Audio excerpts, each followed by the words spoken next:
तो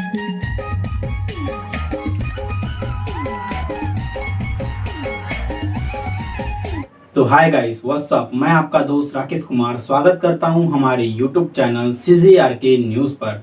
तो गाइस, आजकल यूट्यूब पर 5 लड़कियों का डांस ग्रुप बड़े ही तेजी से वायरल हो रहा है, जो कि छत्तीसगढ़ के गौरेला पेंड्रा जिला में मादवाही में डांस प्रतियोगिता में भाग लिए थे।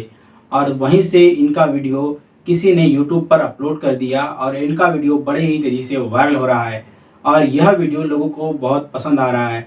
तो मैंने आप लोगों के लिए यह वायरल वीडियो लाया है। आपको मैं यह वीडियो दिखाना चाहता हूं।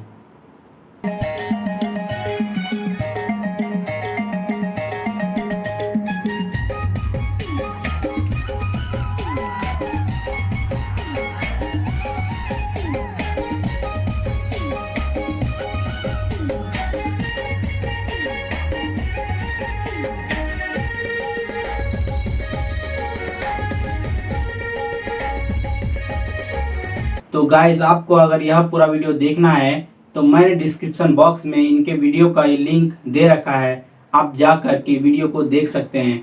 तो गाइस, इसी तरह से वायरल वीडियो देखने के लिए हमारे चैनल को सब्सक्राइब कर दीजिए और बेल आइकन कॉल करना मत भूलना, जिससे कि हमारे वीडियो के नोटिफिकेशन आप तक पहुंचते रहेंगे। तो मिलते हैं हमारे नेक्स्ट वीडियो में।